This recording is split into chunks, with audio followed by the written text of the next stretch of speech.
Okay, let me quickly introduce myself. I am an historian. You're saying, what is he doing here? I started teaching global environmental history at Tufts University in 1994, making a decision to go back to some of my roots in ecology, environmentalism, prehistoric archaeology, and gradually being aware of climate issues as they were in the late 80s, early 90s.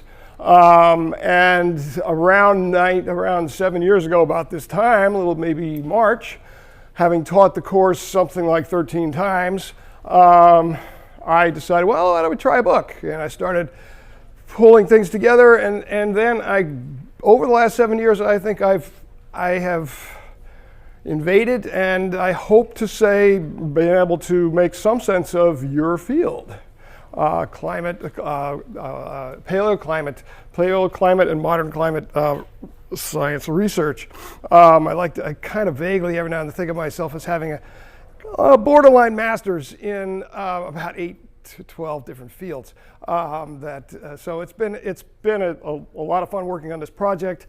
It is I meant to have a table of contents so you get a sense of the scale, but in essence, the title of the book is A Rough Journey, Human History on a Volatile Earth. I want to introduce historians to Earth systems thinking, and I want them to think about, us all to think about the origins of humanity in evolutionary time in a volatile Earth system. We are products of a volatile Earth system. We then, in the period that I'm going to spend most of my time on, we worked in, we tried to survive, in effect, the ebb and flow. And the contours that I want to talk about is the ebb and flow of climate, which I want to stress to my fellow historians, and then obviously to a much bigger audience, that before the modern Anthropocene, we were subject to vast forces in the Earth system, and now we are, in the modern Anthropocene,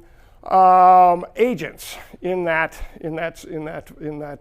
those systems, and that in essence is the problem. Now, for many of you, the issue is right here and now, and but what I've found is, as people are interested in the right here and now and dealing with the immediate future, that we have some amazing history being done by paleoclimate scientists.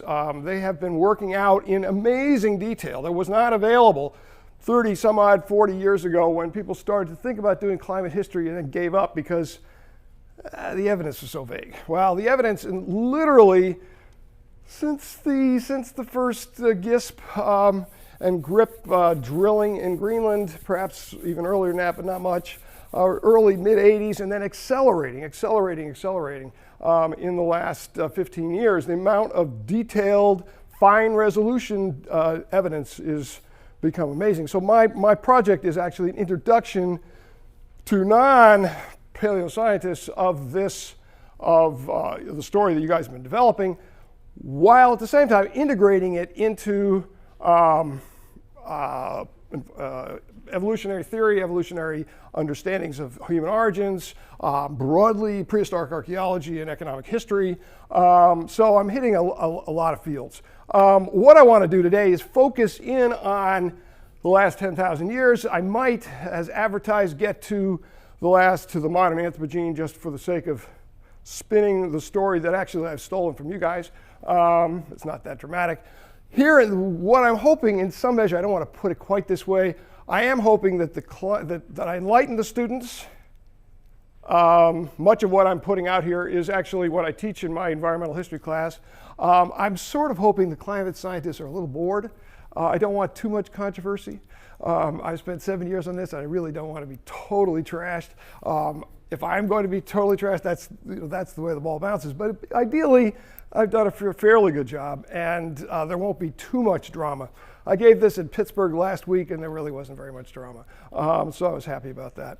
One benefit here, I had to deal with red lights getting here, but I didn't have to deal with bomb scares. I mean, Pittsburgh, I'm still kind of shaking from 6 days ago what they were dealing with in Pittsburgh. It is really weird. Okay, so what I want to do today is pretty much burn through the late Pleistocene the Younger Dryas and the early Holocene, the kind of whiplash as we emerged from the last glacial maximum to move to the what, for my purposes, I want reactions to, which is my analysis, the mid-Holocene transition, and then the contours of what's happened in broadly the late Holocene. The late Holocene's running from, say, 3000 BC to the present, which correlates precisely with the history of the state. The first states in Mesopotamia, India, and Egypt popped up in the wake of major climate and drought crises at the end of the mid-Holocene transition around 3000 BC. So there is some method to my madness here. History does begin at Sumer, written history, and which is an old book that we all read way when we were kids. And the climate patterns, I don't want to call them cycles, climate patterns of the last 5,000 years do an amazingly detailed job of mapping the continuities and the ruptures in that history. I want to close by talking about, where's the clock? I have no clock. I'll use my watch. I want to close by talking about the Little Ice Age as an example.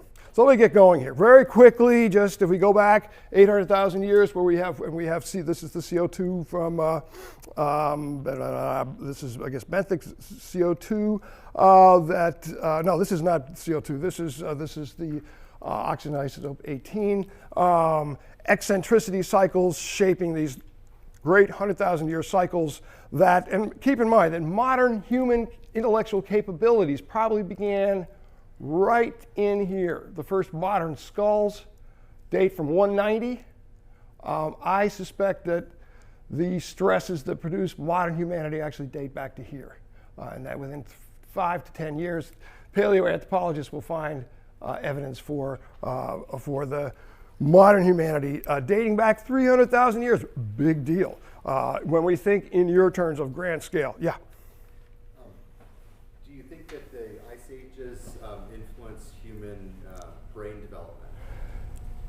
Yes. I mean, this is where I don't want to go in this, but there's an enormous, but yes, I know there's this process of stress. And we could, if we wanted to, if we had time and going the other direction, we would go back to Australopithecine, 5 million. And there are clear breaks in the climate record. And I mean, as you have ruptures in the climate record, you have parallel ruptures in the pace of human evolution. And there are arguments that I don't want to spit out right now about the transition to Australopithecus, to Homo erectus, and then I'm suggesting that modern human capabilities here have something to do with the bowels of one of these 100,000 year cycles. And the details here lie in East Africa and in cycles of intense drought and major stress on microscopic human populations, plus the Mount Toba event, which you may know about, which is at 73,000, which may have reduced functioning humanity down to about 10,000 people. So, yeah. The low points on the black graph are ice ages. Those are the ice ages and the high. Interglacial. Yeah, and this is us out here. And really what I'm going to be spending all my time on today is going to be out there on the edge. Here's the detail as we look in the last 100,000 years with the wild irregularities that we can see in detail from the ice cores, and then the Holocene, this blob out at the end in the ice core record. Behind that are patterns of insulation and precession that are driving eventually the modulation and then eventually the warm up, which looks like this, the late Pleistocene. Interrupted by the beginnings of as things began to warm up, the bouldering Alarad. What I'm not modeling here is all the greenhouse gas feedback that's really driving a huge amount of this. The Younger Dryas, a meltwater event that reversed the warming, and then the emergence of and this is the entire span of the Holocene right here, in which agriculture emerged roughly here. Southwest Asia and China almost simultaneously, about 9,000 BC, as populations in particular kinds of areas emerged out of the Younger Dryas, 1,000 years of kind of late glacial environments. What I want to stress today is circulation systems and a model of circulation systems that I've been playing with. And this is broadly the global cells, the Hadley, the Ferrel, and the Arctic cells wrapping around the equator at the intertropical convergence zone. This is what the intertropical convergence zone looks like in the summertime, theoretically now, pulled up into Asia, pulled down into South America a bit, and the flow of circulation into the in the summer, this being for example, the monsoon systems that hit Asia, that waters, about half of humanity in a sense is being watered by this monsoon system here. That might be a bit of an exaggeration, but huge volumes of water coming in there. And then we have the question of what's happening across here in the Pacific, and I'll be talking about what's happening across the North Atlantic as well. I've started to play with playing with this model. Well, if this is what, I've just flipped this from a textbook, polar, Ferrel, and Hadley cells, intertropical convergence zone. What might have, if this is what it looks like now, just copying that, this is what it might have looked like in the Pleistocene. Hugely expanded polar cell, hugely expanded subpolar jet, like smaller Ferrel cell, Hadley cells and intertropical zone shifted south and not moving north much. Here's what it might have looked like in the Pliocene, which is a model for global warming future that I've seen in a number of analyses. That the future century and a half from now, at CO2 doubling and then quadrupling or some insanity, will look like this. We'll be back 5-10 million years ago. That's 5, I guess. With a microscopic polar cell and massively expanded Hadley cells. Thoughts on that would be welcome. But what I want to stress here is the pattern.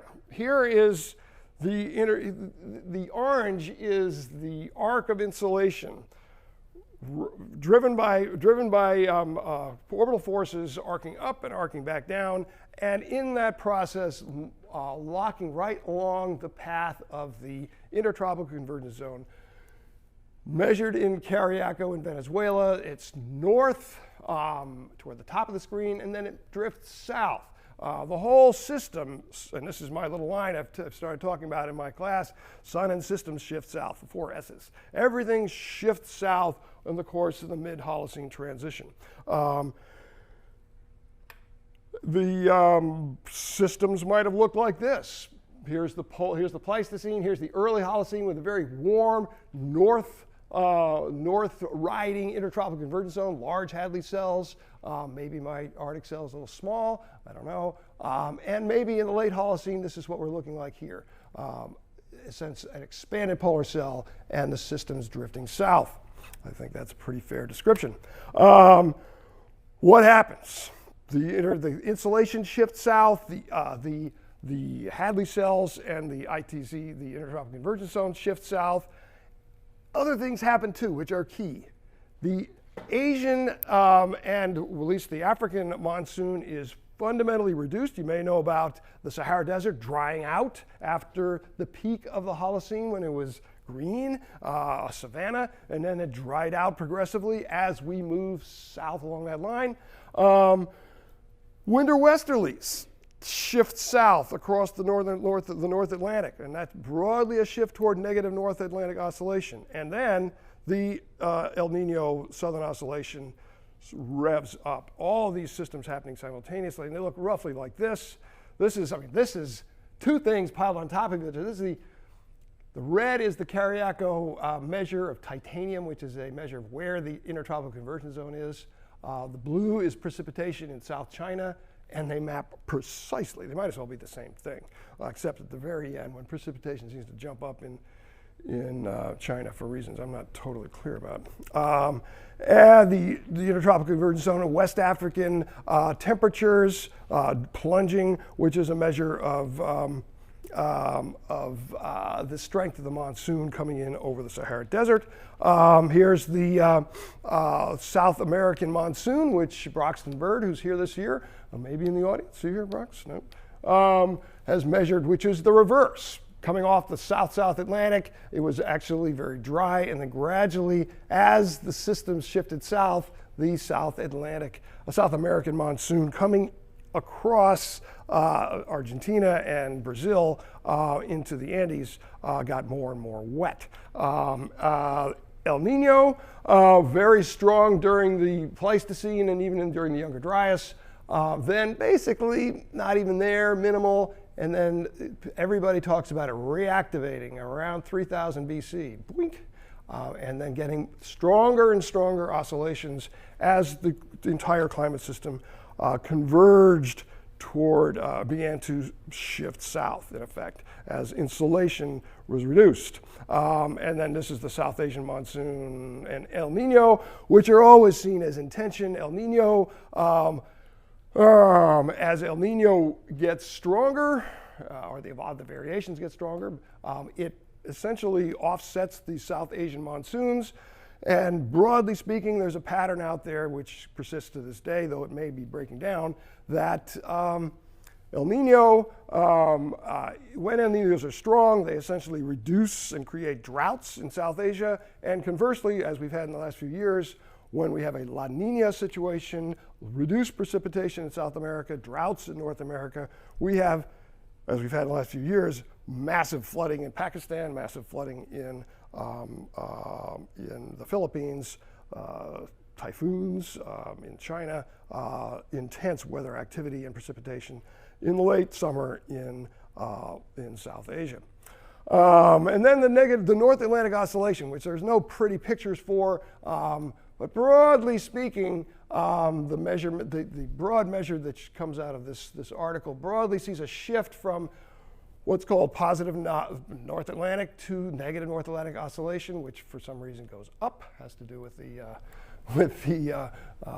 way people measure things. But the thrust is that the westerlies that run across North America and into Asia rode north during the warmer early Holocene and then shifted south with the later Holocene, while generally shifting back and forth between these two extremes on an annual, decadal, century basis as well, and other extremes. But the general tendency was to essentially move toward this southern or negative pattern.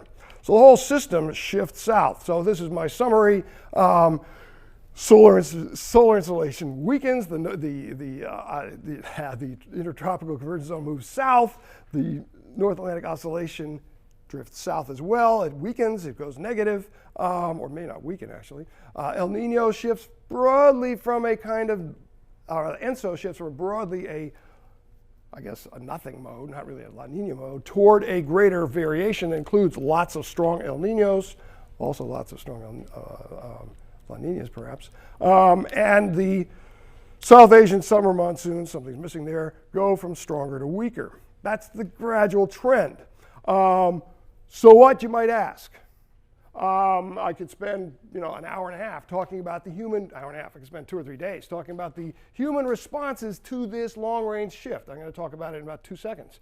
In the early Holocene, we had seen the popping of parts of agriculture, seed cereal agriculture in 9,000, 9,500 is the origins, gradual small beginnings, but they happen in very specific places, Southwest Asia, the Levant, the Yangtze Valley in China, wheat, barley, rice. Then there is a shock around 6,200 BC, which is part and parcel of the beginnings of that mid-Holocene transition. And out of the broader transition, we have a variety of things happening. Those cereal agriculture starts to spread and then intensify. We get the emergence of real peasant societies. Essentially, we can think of peasant societies beginning at this period right here and continuing down to about 10 days ago. There are places in the world where when I was you're younger, some of you are in your 20s, I traveled to Afghanistan, traveled to India. I saw people plowing with animals. They were still operating in a structure, in an agricultural structure that began back here in this mid-Holocene transition. The other big thing that happens is as these systems move south and stress the tropics, we start to get tropical domestications that give us all sorts of good stuff like corn and potatoes, yams, cassava, all sorts of fundamental agricultural products that take very complicated histories of their evolution. Then there is a second major shock, the 3000 BC shock, and pow! Literally what happens is societies are radically disrupted by drought and are reorganized by dynastic states. And the beginning of history, the beginning of the state emerges unbelievably fast. All right, so let's look at now the meat of the matter and where the controversy might be and where I want to test my ideas. Because none of that is controversial at all, I don't think. But what I want to stress here is the stuff that a lot of people don't spend a lot of time on. The archaeologists spend a lot of time on, but I want to test it against a climate audience. Behind the contours that I want to describe, there are clearly the broader orbital shift. We've seen that. There are volcanic eruptions. I'll mention a few occasionally, kind of keep that to a minimum. I see them as trigger points, but not necessarily structural. The structural patterns seem to be big patterns in solar variation, coming in a variety of flavors. These are the flavors. We all know about the 11-year cycle. I have a friend who's worked for the Air Force for many years. His job was to protect the satellites from the 11-year cycles. At the other end of the scale, there's the Hallstatt cycle, roughly 2,200, 2,300 years, which is apparently a kind of a mode inside the de Vries cycle. It's kind of an intensification of the de Vries cycle. The Hall and the Gleisberg, I don't get too worried about. The Schwab cycle, actually, people have done studies of wheat prices back 300, 400, 500 years, and they can see 11-year patterns that map the Schwab cycle. 11-year cycles made a big difference, on a in a lifetime basis. People would survive 4 or 5 of these and see this ebb and flow of prices and conditions. The Hallstatt cycle is the one I want to focus on because these are the big contours. These are the things that really shape, by my sense of things, the big patterns in human history. It's built up of many. We all know about various minima. The most recent actually is the Dalton minima, which is not marked out here. It came around 1810 and did in Napoleon at Moscow, among other things. But the biggies here, the Maunder minima, the Spore, the Wolf, the Oort, the Vondel, then a no name. If anybody knows what the name of this minima at 300 to 400 BC is, I'd love to know what the name of it is.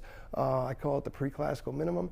And here's the Homeric minimum. Homer was writing his stories about the late Bronze Age 4 or 5 years after the fact during that minimum. What I want to stress, however, and kind of the backbone to my whole argument here rests on this cycle, this pattern, which comes out of the GISP core. It's called K+. It's potassium plus some other stuff. And it measures, broadly speaking, it measures the deposition of Asian dust in the Greenland core. And you have a pretty clear, nice, very precise Younger Dryas, incredibly stormy, generating tons of dust coming off the deserts, going in fine-grained distribution and ending up in the Greenland ice cores. Very precise marking of a major meltwater event here at 8200 BC, 6200 BC, right there. And then boom, boom, boom, boom. 3, 4 big patterns, and 4 big events, which I call millennial. I don't call them. I still this from Ecklo rolling. Here's the bibliography. I decided after talking about this, I would flex my muscles and put the bibliography out there. Anybody who wants this, I'll send it to you. This is the Siberian High bibliography. And the data I have here comes from Ecklo rolling, who is right here. Boom, But this is very precise stuff, and at the very end we have the Little Ice Age, and along the way we have other stuff. Now we want to ask what else is going on here. So here's the bibliography of the Siberian High. Here is the other theme here, which is, and here I'm just kind of, I'm taking this off of Steinhilber's article about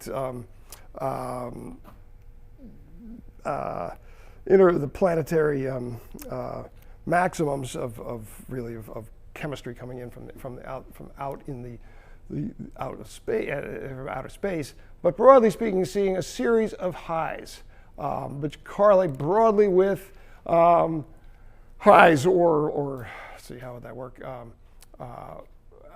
These would be highs of cosmic ray interference that correspond with significant lows in solar radiation. Low, low, low, low, and intermediate lows along the way. These, as he puts it here, the so-called Hallstatt cycle. Wham, wham, wham, wham. What is the Hallstatt cycle? Again, that 2,300 year modulation of the de Vries cycle that produces periods of solar minimum. Here's the Hallstatt bibliography, boom. And here's the way I put it together. I still need the nice low-pass filter to give me a pretty picture here, but here's the Siberian High, dust in the Greenland ice cores. Here is the solar modulation, major minimum, major minimum, major minimum, and in between more or less optimums. So and everybody more or less agrees that everybody working on it, that these grand Hallstatt minima shape the Siberian High, shape the pulses in the Siberian High. So it's a little fuzzy at the beginning. Back here, it doesn't quite line up, if you ask me. This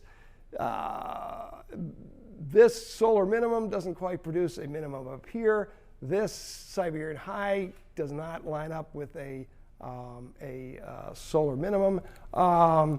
And the implication being that really we're in the period, we're still at 8 to 6,000, we're still in the early Holocene, and the generally strong insulation, relatively speaking, is kind of washing out the effect. So my focus on these Hallstatts actually really lines up from here forward. 4,000 to 3,000, roughly 1,400 BC to about 600 BC, and then the Little Ice Age. 3 big periods where these things line up very nicely. And in the end, setting aside the solar contribution, let's ask us what this is what you have in the back of your handout. Broadly speaking, these Siberian highs and their Hallstatt background broadly shape, which comes in really in the last 3, shape major epochs. If you talk about the big epochs of human history since the Pleistocene, they break down into the kind of tentative early Neolithic, the rise of these peasant societies in the late Neolithic, the rise of Bronze Age states, the crisis of Bronze Age states, and then the Iron Age, Antiquity, and the Middle Ages, all essentially spanning this period between Crisis 1, Crisis 3, and Crisis 4. The entire Bronze Age, which lasts for, you may say, who cares about the Bronze Age? Well, 1,800 years of Bronze Age. It all fits neatly between Siberian High and Siberian High. This is the mid-Holocene crisis, and this is the pre-classical crisis, or the Bronze Age, Iron Age transition. Bronze Age states collapse, and this has a lot to do with it. So the problem then becomes, what are the echoes? What else is going on here? And here's the Karyako record in green.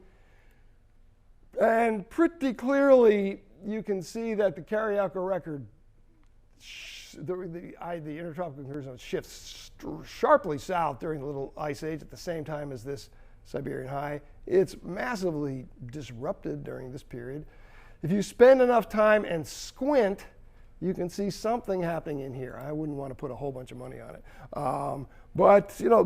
So the question is, on those scales, is this convincing enough? I want to suggest that it looks like, if I add up all the detail, and it looks very good from for the last 2 millennia, the last 2,000 years, year zero forward, it all lines up very nicely. Before that, I think it's a little fuzzy, but I'm willing to go out on a limb and say broadly, and this is on your handout too, that this pattern of oscillation translates to this pattern of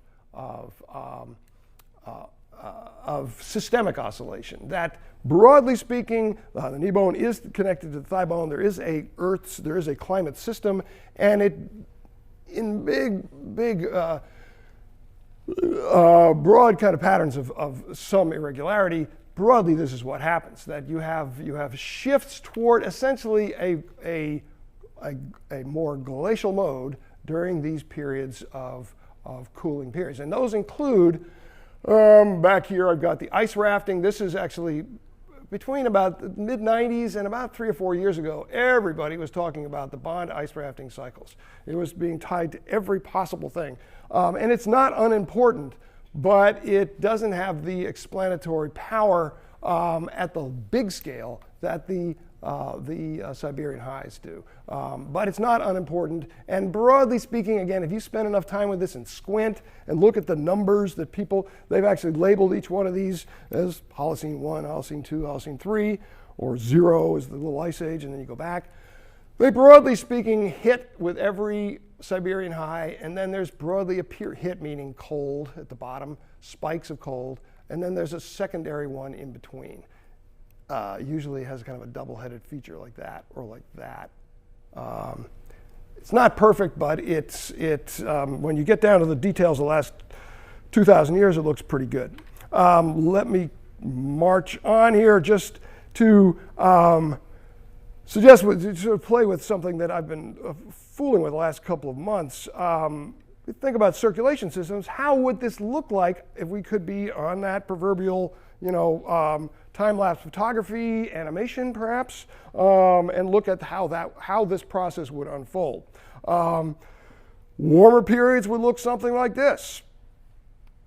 Strong Asian monsoons driven by a strong Western Pacific warm pool. Gulf Stream is very strong. La Nina pattern because the monsoons are strong here, and vice versa. And the west, the Arctic the Arctic circulation is relatively north. The winter westerlies are in a positive northern mode, and then it gets colder. And everything shifts south, El Nino kicks in, and the Asian monsoons dry up. So we can go back and forth between that and that. Boom, boom, boom, boom. Or every now and then, this is one of the controversial points I want to test today, things get really nasty. You get to the maximum of a Siberian high, and things are really shut down.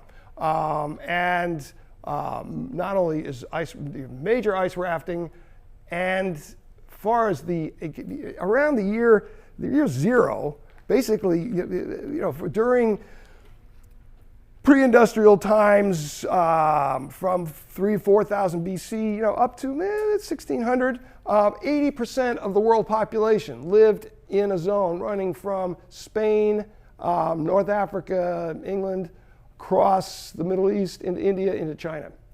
So what happens, and they're fed by Asian monsoons, they dry up, and they're fed by winter westerlies. What happened during the early Holocene is these Asian monsoons were reaching up into the Middle East. They were reduced, but the winter westerlies took their place, and winter rains ran across Anatolia, et cetera, and made significant impact on precipitation. Every once in a while, there are weird breaks in the record, and the westerlies seem to stop.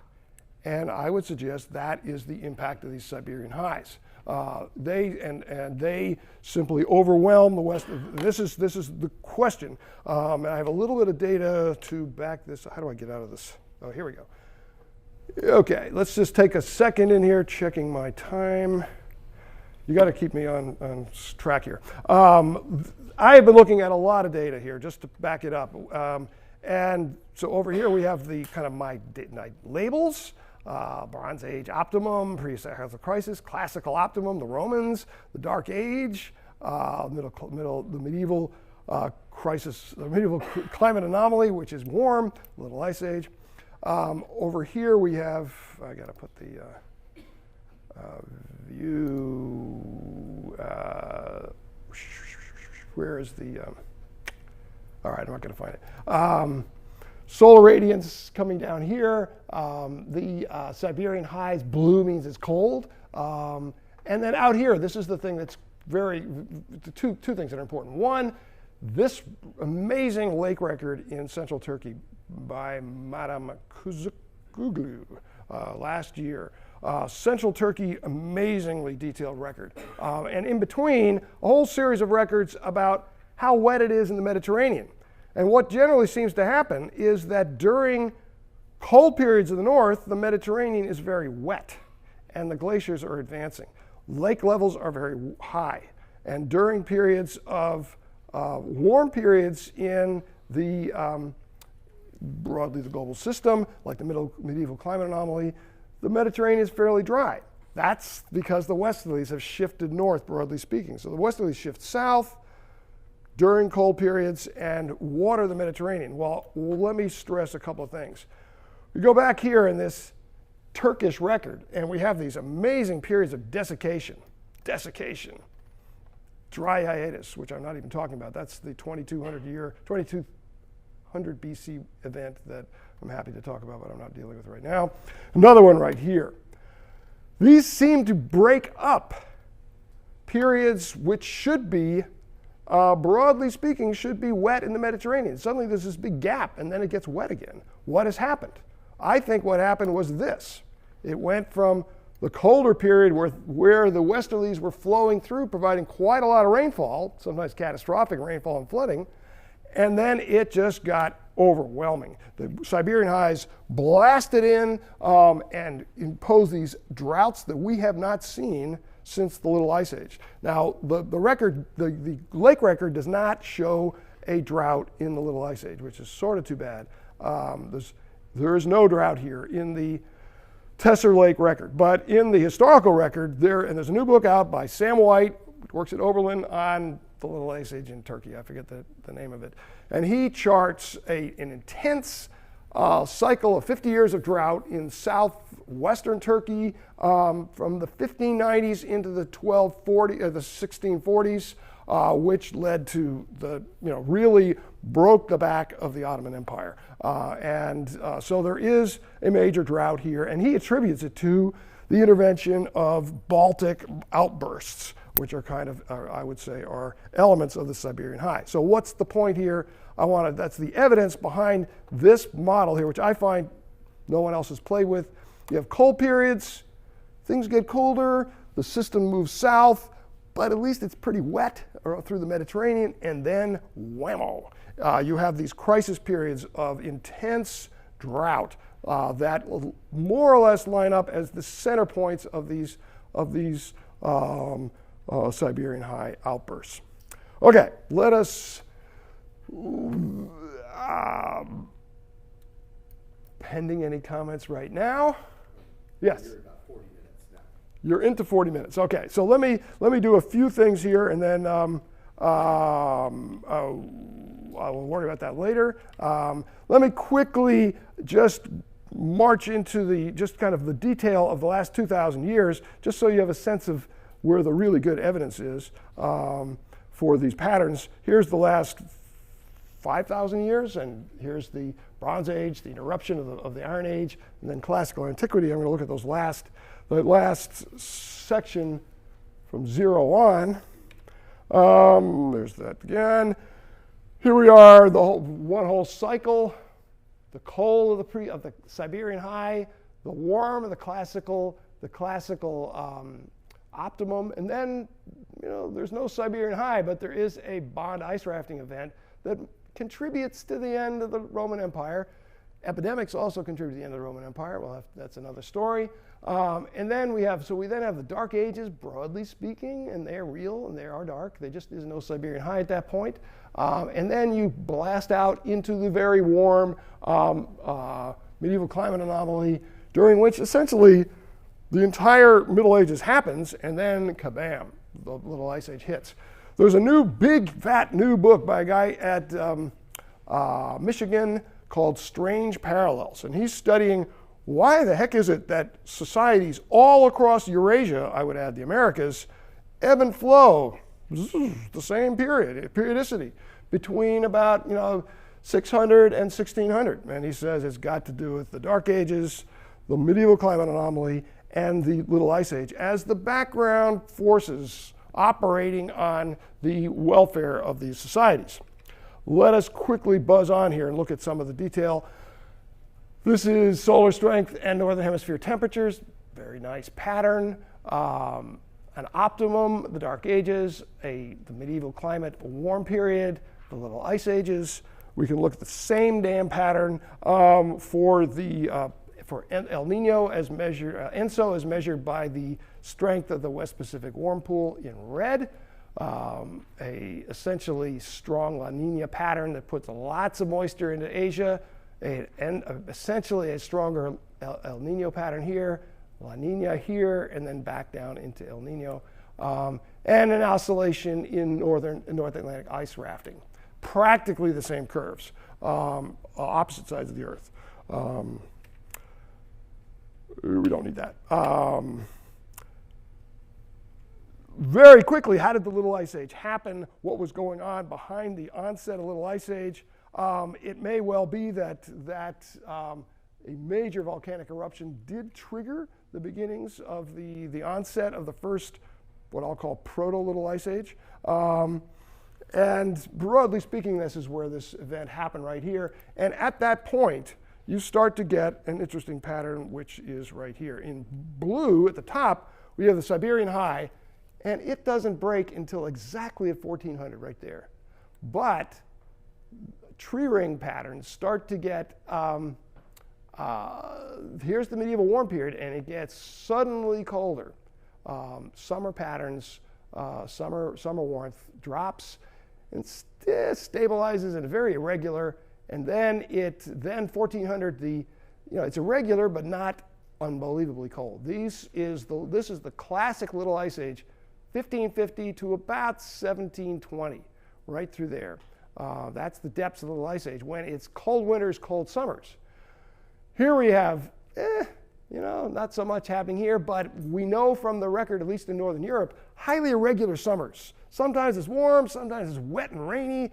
It's got to do with weird things happening off of Greenland, and things go wrong in the summers. And then we have these colder winters kicking in, but still irregular summers, and then cold summers and cold winters. And then we emerge out the other side about 300 years ago and start to kind of merge toward modernity.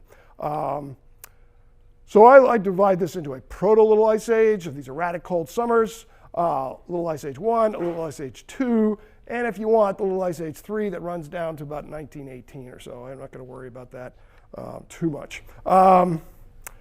That's what it might have looked like. And let me just quickly do a little bit on the Black Death, because I was asked to talk briefly about the Black Death.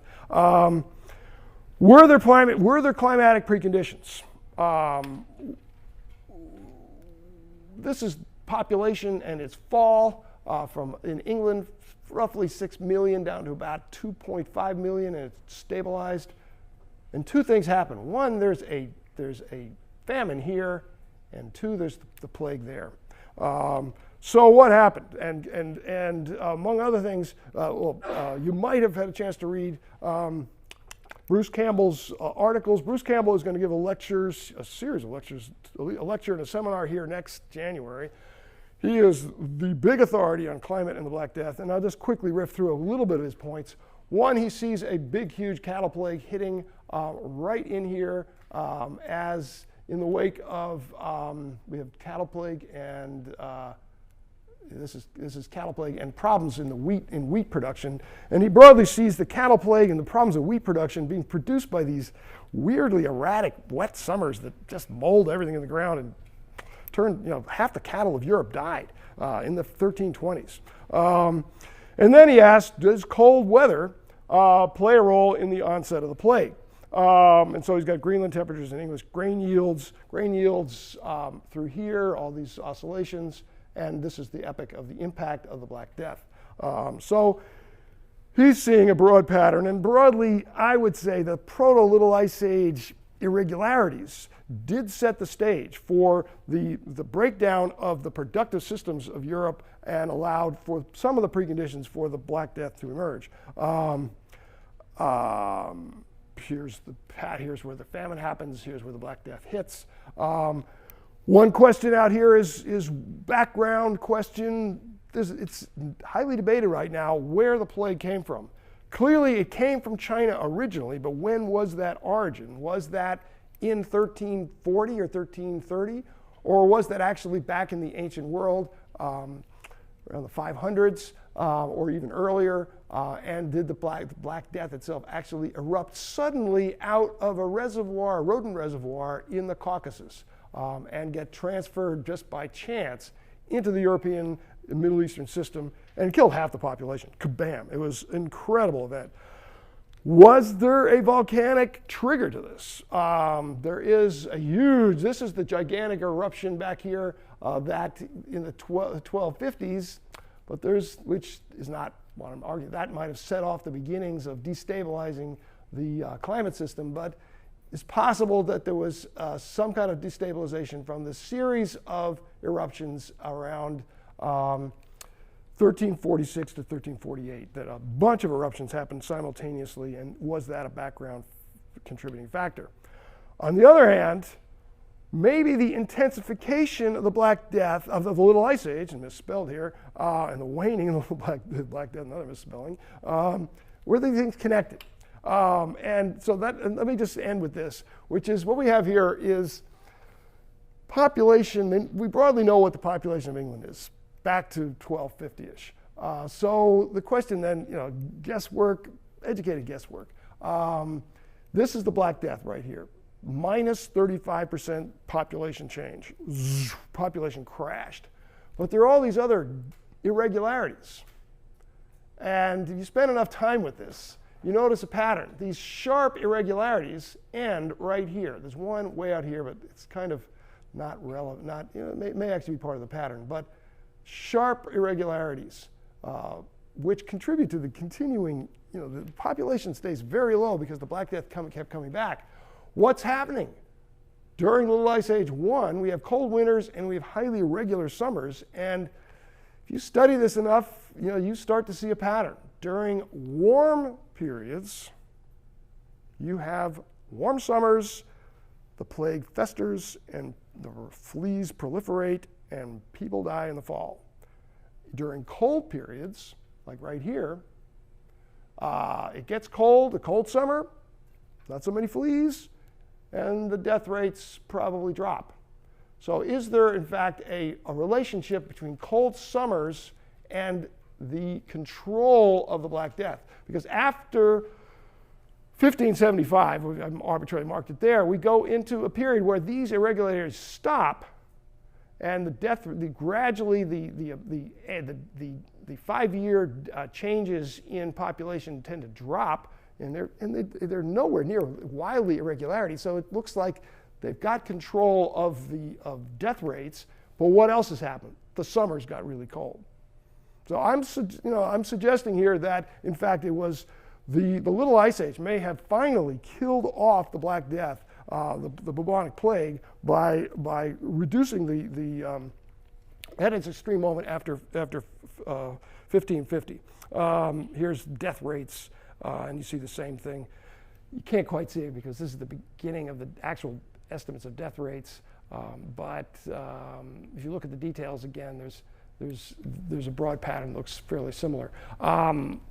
We could, if I had another 15 minutes, talk about William Rudimann's ideas as they appear on epidemics. We could talk about William Rudimann's ideas about an ancient Anthropogene, but I think it's probably better to stop and see where people are at. I can always flip over into my Byrd contours untrimmed and do any detail you want, but it's probably time for me to stop and see what's on your minds and see what holes you can find in my arguments.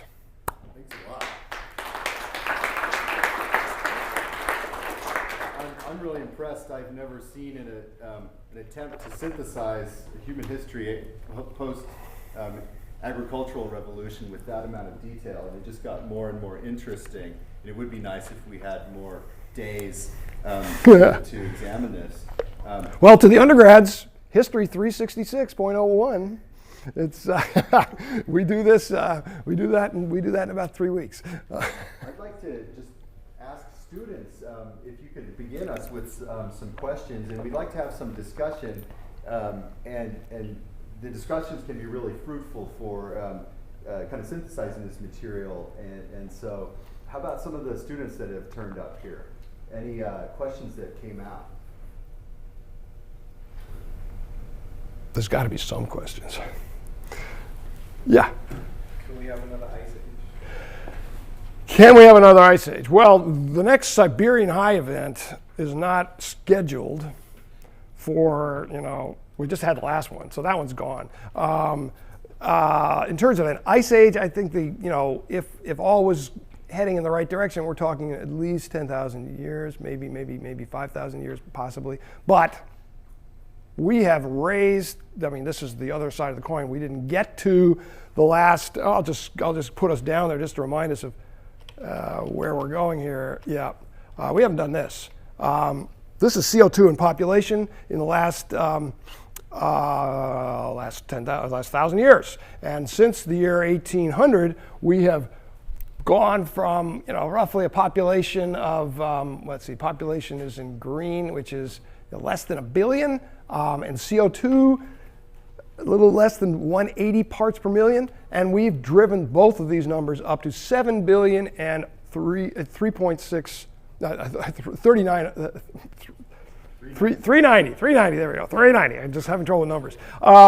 We haven't seen 390 parts per million CO2 since the Pliocene, really. We are in uncharted waters. The term, there are two terms. I've used the term a lot in my classes, which is the slingshot. In the last basically 50 years, we've pulled back the slingshot and we're about to feel the effects. That's one possibility, one metaphor. The other metaphor is we are frogs in our daily lives. We are frogs in the slowly boiling pot.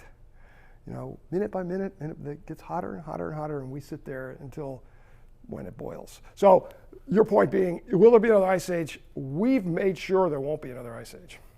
That we have changed the global systems sufficiently to, that's not on the table anymore. So that would be my response to that. Sorry to go into such detail, but yeah. I know when you were talking about the Black Death, you said that there were certain climate changes that helped to initiate its spread. What were those climate changes? Well, the initiation of its spread may be literally disruptions in rat biology and human beings messing around with rats. My most extreme version is the Golden Horde troops digging trenches through rat colonies as they besiege a city called Kaffa in the Crimean, getting the plague and then infecting everybody. That's an extreme, there's no support for that, but that's an idea. Because there is this model that the Black Death erupted randomly. But there were these climatic preconditions that kind of may have helped to contribute to the weakness of the populations. They had suffered, at least in Europe, and they had suffered this major famine. They had lost half their cattle. They had, and the climate of the proto-Little Ice Age, highly irregular summers with wild swings between decent summers and wet, cold summers. Everything rotted. And it's not that the cold, wet summers generated the Black Death, but they contributed to the weakening of the population. So, yeah.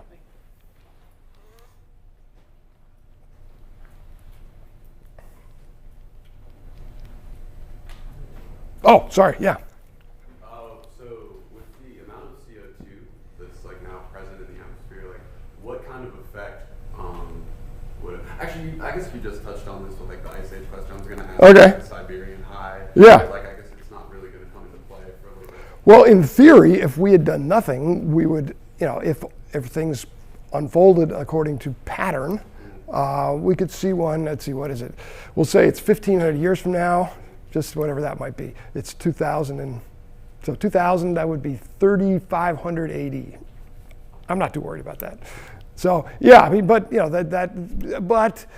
the thing is that I don't think that we really understand the way these relatively natural patterns that have had periodicities, we won't call them cycles, are going to interact with our injection of all these greenhouse gases. So that's like weird territory, and that's basically climate scientists' job to figure out what's going to happen.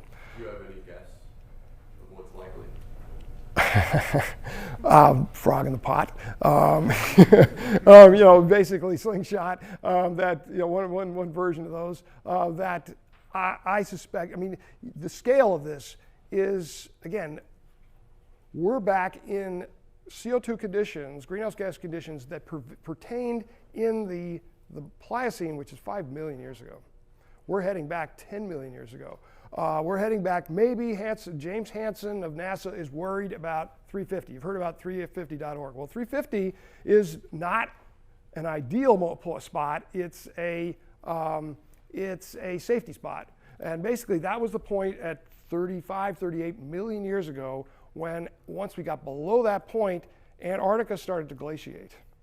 So 35 million years ago, we got below roughly probably 350 CO2 parts per million. It had been much higher. It got down to that point and glaciation starts in South America. If we go above that point, which we already are, will we melt the ice caps? And once you do that, we're already in the boreal north. We're already injecting unknown amounts of CO2 and methane into the air, and we're kind of it probably is the fact. Well, we know that the Arctic sea ice is melting faster than the modeling would suggest. It's just dropping off. So my expectations are accelerated race back to conditions that we haven't seen since, bipedalism, walking on 2 feet, is around 7 million years ago. We're back to 5 climatically, CO2 and CO2 measures. 10 million years ago, we're not even on 2 feet. So, these are wild extremes that nobody has ever experienced. We only know about them because people drill holes to find out the evidence. Yes? Can you just quickly explain what the solar cycles are? The 11-year Schwab cycle, I was just unclear what that means. Is that like just natural variability in solar? What that means is the sun has, it's broadly this, during the Maunder minimum, they started looking through telescopes and burning their eyes and looking at the sun, and I saw no sunspots. Then around 1700, they started seeing sunspots. Sunspots are the visible, physically visible manifestations of basically what would you call it? Convection currents operate on long-term cycles, internal, and so we experience that, we measure that, and the 5 levels of cycles are just the periodicities on which the sun does its thing. And so, the 11-year cycle, boom, boom, boom, and then there's a 50-year cycle, and then there's a 100-year cycle, and then then eventually you have the 2,200-year cycle. So that's the layman. And then, so one of the ways to measure that is evidence for cosmic rays coming in, and the amount of solar energy tends to block the cosmic rays, and thus the evidence for cosmic rays drops, as I understand it. So that's one way to measure over a long periods of time to measure solar activity. You got to dig into the drill the ice cores and stuff to get that evidence. Let's from the professors and anybody, let's think of some tough questions. Yeah, really. And I'm going to try and what do you say to critics who say that environmental determinism is overly simplistic. Can you describe what might be like a sociological amplifier that, given some kind of climate perturbation like major volcanic eruption, how does that turn into, or these cold summers? Right. If you could describe, Right. how does that environmentally determined, impulse result in the collapse of the Bronze Age, or the end of the Bronze Age? Well, in a sense, what you're getting at is this question here, which is, are crises driven by internal forces, or are there any external roles? But so the question, so the historians generally don't know that there are any external. They assume it's all population pressure, and it looks increasingly like that's not necessarily the case. So how's my model work? And it isn't actually that complicated. For the most part, these events are experienced on the ground in these ancient societies in terms of how much biomass you can get out of the ground, how regular, how predictable your agricultural product will be. Thus, the 11-year cycles at prices. Well, you get if you get either the European model of intense summer excessive rainfall, or more typically droughts. You disrupt the agricultural systems, and you start to get hunger. You start to get the dissolution of the damage to households. Actually in China, you can actually see this precisely. Every single dynastic crisis for the last 4,000 years maps exactly on a climate crisis.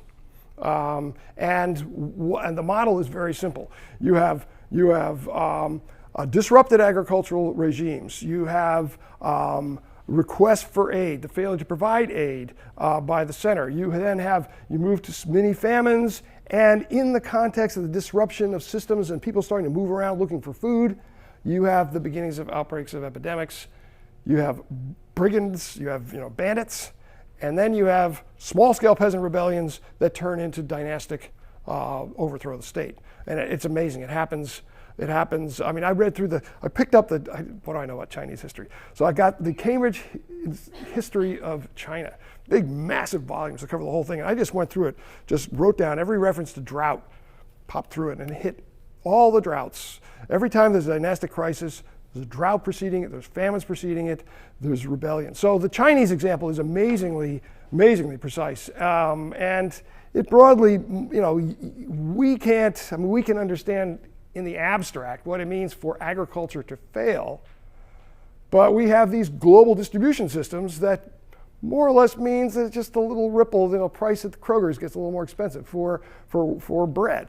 But if you're in a system, if you're in a pre-modern agricultural system, which we are not, but we just left 150 years ago,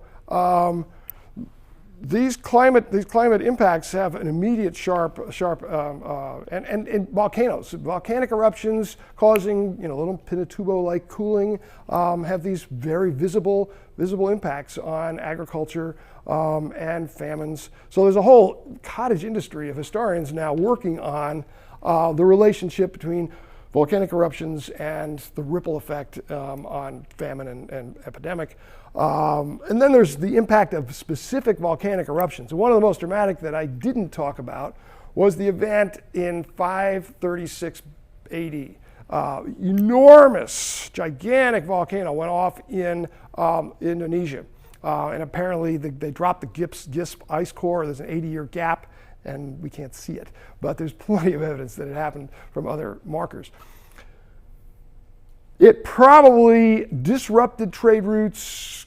It happened in the middle of major wars in the Mediterranean and set off what's called the Justinian plagues that spread all through northern Africa, Europe, and the Middle East. And broadly, it's seen as the ripple effects of that one volcanic eruption brought down the entire ancient world. And it's the hinge between the end of antiquity and major crisis and the rearticulation of society. In Italy, what happens, they're just gradually figuring this out, all the traditional towns and villas are abandoned, and people start to live in fortified hilltop villages. The survivors suddenly are living on fortified hilltop villages in the wake of this mega event, which included volcanic eruption and massive epidemics.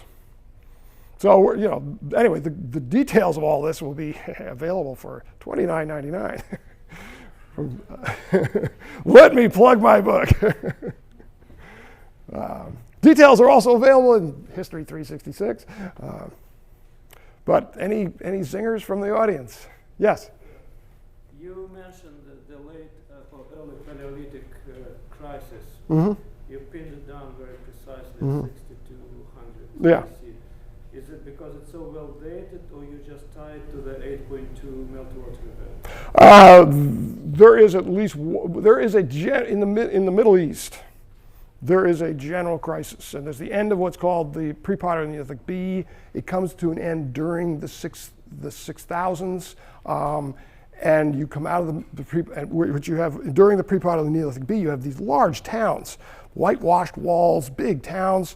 These towns collapse, and within a couple hundred years, you have small, segmented villages with walled compounds. Are you talking about East Mediterranean? This is Eastern Mediterranean, broadly speaking. And one place you have a very precise breakdown, which is this huge site called Çatalhöyük. I don't know if you've heard of this site. It's in eastern Turkey, and the anthropology department here is working with these long, 50 years of work on this site. They document the abandonment of the East Mound at 6200 BC, a 200-year hiatus, and the reoccupation of the West Mound after that. So that's the best exact crisis point for the transition. And so there's a broad broad breakdown of a architectural / social political pattern and the emergence of a new one. In that 6000 BC, which is the 7th millennium BC, you go into it with one pattern, you come out with another. That's the most dramatic example, the Middle East. But you do connect it with the meltwater event. The meltwater event, and my question is, I still don't understand, the meltwater event happens in the middle of it. The meltwater event is that spike, and that's the crisis point, but it's clearly there's been a process underway. There is stuff happening, there's K plus in the glaciers that gives you a nice Siberian High event, which starts 400 or 500 years before that. So clearly there's something bigger at work. I don't totally understand the dynamics of how the meltwater event happens at roughly the 2/3 point through this process. I don't think anybody's really worked that out. But let's take 2 more questions and go how's the one over here? Hasn't the development of civilization been often tied to control of limited resources, water or whatever? And so if you were looking at it from the other perspective, if we're going into a period of increased climate variability with more limited resources, couldn't you look at that as potentially having the benefit of creating a new flourishment of society? Yeah, it's called creative destruction. These are Schumpeterian moments. Joseph Schumpeter said, capitalism is great, it destroys and it creates. Well, there are big, broad Schumpeterian moments in each one of these Siberian highs. You break up a pre-existing pattern and you make room for the next. Population is cut in half. People suffer in huge numbers. The same thing happens. Basically, what happened after the Little Ice Age? In modernity, the Industrial Revolution. One way to look at the Little Ice Age, things got colder. They needed wool clothing and they needed coal. Put those together, and you have the Industrial Revolution. That sounds really simple, but that's more or less what happened. So yes. This is the flip side of this. The flip side of the environmental determinism argument is that human capabilities respond to these stresses, and the results of that story is really the history of the emergence of humanity. The positive side is the response to stress and demands of the natural environment has produced something new and better. the negative side is an awful lot of people suffered along the way. It's not a pretty picture when it happens. You know, we've had a lot of movies in the last 10 years about one of these horrors. Yeah, you had a question? Yeah, I had a question. I'm looking at this graph on the back page where you have the Siberian High variation and the different, early Neolithic and Bronze Age and so on. I was just curious, because those are sort of broad periods, and so going from the Bronze Age to the Iron Age, basically is, as I understand it, is iron was invented. What I think might be interesting, I guess is more of a comment than a question, but what I think would be interesting then is to have some sort of graph where you maybe plot that out, and then you plot out different events, collapses. So if the Siberian High is going to affect Eurasia across the board, then there should be a lining up of all these collapses across the board. Well, that's what Chapter 7 is all about. It describes all that stuff. It really is pretty amazing. I mean, you have to imagine that there are Bronze Age palace economies, big palace states, and they collapse. And what replaces them are small Iron Age societies. Some of these palace societies reemerge. China reemerges. Maybe actually, China has always been a Bronze Age palace economy, down to the present. But you know, it's an epochal event, and there's an enormous literature on this transition. I'm just trying to say, look, this is shaped by, among other things, this climate event. It's also shaped by possibly what's called an earthquake storm that ran around the Eastern Mediterranean. The other thing that's striking is that there are other breaks. Now, what kills me is, you know, I started reading ancient history when I was like 8 years old, and we had to memorize these periods. You know, the early Bronze Age, the middle Bronze Age, the late Bronze Age, all this stuff, you know, so what? Turns out that each one of those breakpoints is a major climate crisis. The early Bronze Age comes to an end in the 2000 to 2200 Akkadian event. Drought, 200 years, does stuff all across Eurasia. Then the next big event in the Eastern Mediterranean is the Santorini eruption. Huge effects, and you go from the middle to the late Bronze Age, and then you have this Siberian High, which is, you know, which radically ruptures all of the structures of these Bronze Age societies. I mean, imagine almost a half of human history since the rise of the state. Now we'll say a little more than 2/5 of the history since the rise of the state was the Bronze Age. And it, you know, was a gigantic structure that kept reemerging, and it basically was destroyed. And the palace, you know, so I do describe this stuff, and there are big events, and I'm trying to do this in how much time did you give? 45 minutes. So fair enough, yes, but $29.99. I hope the Cambridge doesn't make it $59.99.